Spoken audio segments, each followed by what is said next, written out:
पार्कों में बेपर्दा बीवी बेटी बहन को ले जाने वालों, जो मजहब औरत की इज्जत के तहफ्फुज की खातिर औरत को मस्जिद में आने की इजाजत नहीं देता, वो मजहब किसी को पार्क में ले जाने की इजाजत कैसे दे सकता है? लोग कहते हैं मौलाना ये पुराने ख्यालात हैं, औरत को जो है पर्दे में रखना ये औरत पे जुल्म है, ये औरत पे ज्यादती है। हमने कहा क्या पर्दे में रखने का नाम जुल्म है? अगर पर्दे में रखने का नाम जुल्म है तो तूने औरत को तो बाहर किया, अपनी दौलत को क्यों बाहर नहीं करता? जरा ला करके जैसे औरत को तूने रोड पे मेज पर सजा कर रख दिया, बाजारों की जीनत बना दिया, पार्कों की जीनत बना दिया, कभी दौलत और जेवरात निकाल के उसको भी पार्कों में ला के रख दे, कभी उसको भी चौखट पे ला के रख दे, कभी उसको भी रोड पे ला के रख दे। कहेगा नहीं नहीं मौलाना वो तो बहुत कीमती चीज है। तो नादान, दौलत से ज्यादा कीमती अगर कोई इस्लाम के नजदीक चीज है तो उसको औरत कहते हैं। की शक्ल में पैदा हो तो माँ बाप के लिए जन्नत है, नेक औरत की शक्ल में हो तो शौहर के लिए जन्नत है, और जब माँ बन जाती है तो जन्नत उसके कदमों में सिमट कर आ जाती है। मेरे नबी फरमाते हैं अल जन्नतो कामिल महान, जन्नत तुम्हारी पाँव के कदमों के नीचे। नारे तकबीर, नारे रिसालत, मसलके आला हजरत, मजहब इस्लाम, अल्लामा ममीनुल कादरी साहब कबिला। नारे तकबीर, नारे रिसालत, इस्लाह माशरा कॉन्फ्रेंस। अब बताओ क्या जन्नत से कीमती कोई चीज है? और हमारे यहाँ बेटी की शक्ल में तो जन्नत, बीवी की शक्ल में तो जन्नत, माँ की शक्ल में तो जन्नत। तो जन्नत को रोड पे लेके घूमोगे? अरे अल्लाह ने भी जन्नत को बेपर्दा नहीं रखा, बल्कि बहुत ऊपर उठा के रखा। मैं तवज्जो चाहता हूं अहले इल्म की तवज्जो। जन्नत को इतना छुपा के रखा, न वहां तसव्वुर जा सकता है, न वहां तखय्युल जा सकता है, न वहां जिंदा जा सकता है, न वहां मुर्दा जा सकता है। अल्लाह जिसे चाहेगा वही जाएगा जो उसका महरम रात होगा, उसके अलावा कोई नहीं जा सकता। सबको आखिरत में जाना है, पहले कोई नहीं जा सकता। और फिर पर्दे में रखना अगर जुल्म है तो तूने दौलत पर्दे में क्यों रखी? कहा कीमती है। हम कहते हैं कीमती चीज तो पर्दे में रखी जाती है, कीमती चीजें पर्दे में रखी जाती है। देखो सारी मस्जिदें, मैं सिर्फ समझाने के लिए कह रहा हूं इसको, सारी मस्जिदें बेपर्दा, ठीक तवज्जो, सारी मस्जिदें बेपर्दा, सारी मस्जिदें बरहना, सारी मस्जिदें खुली हुई। क्यों खुली है? बेपर्दा है। मस्जिद एहतराम की जगह है लेकिन सब खुली हुई है। लेकिन जो सारी मस्जिदों में सबसे अफजल तरीन मस्जिद है, जिसको हरमे काबा कहते हैं, उसको पर्दे में रख करके गिलाफ डाल के बताया गया कि नागपुर की मस्जिद और है, काबतुल्लाह और, दिल्ली की मस्जिद और है, काबतुल्लाह और है। जो बेपर्दा है वो आम मस्जिद है, जो बापर्दा है वो खास मस्जिद है।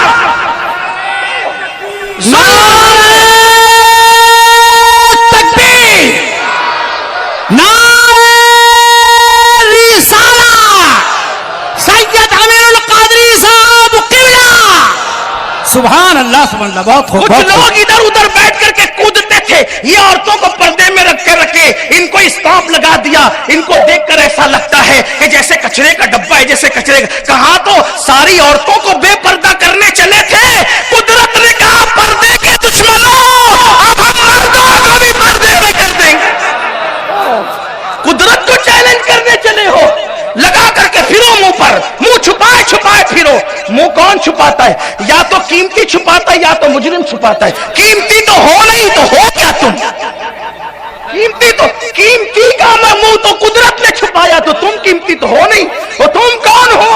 वल्लाह हमारे यहाँ बेटी की बड़ी इज्जत है, तो मस्जिदें सब खुली हुई है। जो मस्जिद की सरदार है वो पर्दे में है, और बता दिया गया कि जो पर्दे में वो सबसे अफजल है। इसी तरह सारी कब्रें खुली पड़ी हुई है, बेपर्दा है, बेपर्दा है। सारी कब्रिस्तानों को जाके देखो, मगर गौसे पाक की कब्र पर्दे में, गरीब नवाज की कब्र पर्दे में, आला हजरत का मजार पर्दे में, मुफ्ती आजम का मजार पर्दे में, अहमद कबीर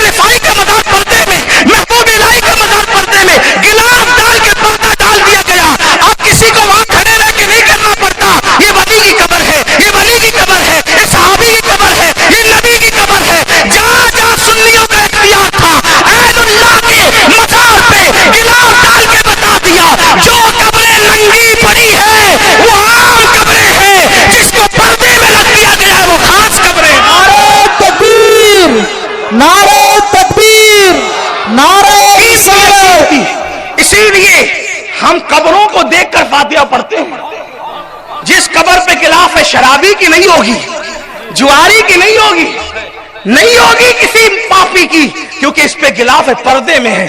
بہت لمبی ہو سکتی ہے لیکن زیادہ لمبی نہیں کرتا, مختصر کرنا چاہتا ہوں. دنیا میں کروڑوں کتابیں چھپ چکی ہے, چھپ رہی ہے, ساری کتابیں ننگی پڑی ہوئی ہے, لیکن ایک کتاب ہے جو اللہ کی کتاب ہے, وہ جزدان میں رکھ کر بتائی جاتی ہے. جس کو کتابوں میں سب سے افضل سمجھا اس کو بھی پردے میں رکھا. اور ایک بات کہوں, مخلوق کو سب کو بے پردہ کر دیا, خالق پردے میں رہ کر بتا رہا ہے. بولو خالق پردے میں ہے کہ نہیں, جیسا کہ اس کی شان ہے. ارے حجابات اٹھانے کے لیے موسیٰ کہے تو بھی کہا جائے نہیں اٹھائیں, موسیٰ کے لیے بھی نہیں اٹھائیں گے. پردہ کتنا ہے, وہ ایک ہی ہے جس کے لیے بے حجاب ہو جائیں گے, وہ ایک ہی ہے جس کے لیے بے نقاب ہو جائیں گے, وہ ایک ہی ہے جس کے لیے پردے اٹھا دیں گے. جیسا کہ اپنی شان ہے, وہ کہا وہ کون ہے, وہ کہا جو محبوب ہوتا ہے پھر اس سے پردہ نہیں ہوتا, اسے تو بلائیں گے بھی بے پردہ اور دیدار بھی کرائیں گے بے پردہ. تو مجھے دیکھ لے, میں تجھے دیکھ لوں, دیکھنے کا مزہ آج کی رات ہے. لیکن دیکھا کس نے, تو میرے امام نے کیا پردہ اس سے بھی رازوں سے پردہ اٹھا, کہتے وہی ہے اول, وہی ہے آخر, وہی ہے ظاہر, وہی ہے باطن. گیا کون, لوگ لڑ رہے ہیں, لوگ مناظرے کر رہے, کون گیا, کون گیا, کون گیا. عشق محبت, عشق و محبت کے امام نے مسئلہ حل کر دیا. کون گیا, کہ وہی ہے اول, وہی ہے آخر, وہی ہے ظاہر, وہی ہے باطن. اسی کے جلوے, اسی سے ملنے, اسی سے اس کی طرف گئے, اسی کے جلوے, اسی کے جلوے, اسی سے ملنے, اسی سے اس کی طرف گئے. تو عرض یہ کر رہا تھا, عورتوں کو پردے میں رکھنا ظلم نہیں.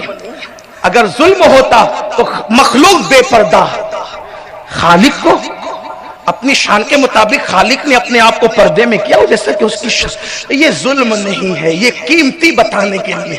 اس لیے بہنوں سے کہتا ہوں بے پردہ نہ نکلا کرو. حدیث پاک میں آتا ہے کہ جب عورت بے پردہ نکلتی ہے تو اس کے ساتھ 17 شیطان نکلتے ہیں, اور وہ 17 شیطان کہتے ہیں دیکھو اس کو اور اس کے گناہ میں مبتلا ہو جا, دیکھو اس کو اور اس کے گناہ میں مبتلا ہو جا, دیکھو اس کو اور اس کے گناہ. اور اللہ تعالیٰ اس وقت تک اس پہ لعنت کرتا ہے جب تک وہ گھر واپس نہیں آ جاتی. اللہ کی لعنت, فرشتوں کی لعنت, تمام مومنین کی اس پہ لعنت ہوتی جو بے پردہ گھر سے نکلتی. یہ ہے بے پردہ نکلنے والی عورت کے لیے سزا اور اس کا وبال. جس پہ لعنت برستی ہو اس کے گھر ہاتھ کے پکے ہوئے کھانے میں برکت کیا ہوگی, جس پہ لعنت برس رہی ہو وہ گھر کے لیے ملکہ کیا ثابت ہوگی. یہ جو کہہ رہے ہو نا کہ بیٹیاں بھاگ رہی ہے اور گھروں میں جھگڑے ہو رہے ہیں اور بے برکتی ہے, جس عورت پر قدرت لعنت کرے تعویذ اس عورت کو کبھی برکتی نہیں بنا سکتا. ہم تعویذ کے مخالف لوگ نہیں ہیں, لیکن تعویذ کو سب کچھ ماننے والے لوگ بھی ہم نہیں ہیں, یہ بھی یاد رکھنا. تعویذ کی جگہ کام کرتا ہے, تعویذ کی جگہ کام کرتا ہے, دعا کی جگہ کام کرتی ہے, محنت کی جگہ کام کر. ہر ایک کا کام کرنے کا دائرہ کار الگ الگ ہے. مثال کے طور پر کسی نے شکر ڈالی چائے میں, چائے لذیذ ہو گئی, تو کہا یار کیا تعریف ملی تھی چائے میں شکر ڈالنے پہ, اب سالن میں بھی شکر ڈالا کریں گے تو سالن بنے گا کہ بگڑے گا. شکر کا کام چائے کی حد تک ہے, شربت کی حد تک ہے, سالن کے لیے اس کا کام نہیں ہے, وہاں کچھ اور کام کرنا ہے. اس لیے یاد رکھو بے برکتی ہو جاتی ہے عورت. اور یاد رکھنا جس گھر کے مرد اپنی گھر کی عورت کو پردے کی تلقین نہ کرے, اسے بے پردہ گھومنے دے, اسے بے پردگی کرنے دے, میرے آقا فرماتے وہ لوگ دیوس ہے, دیوس. اور جنت کے دروازے پہ لکھا ہے اللہ نے دیوس کے لیے جنت کو حرام کر دیا ہے.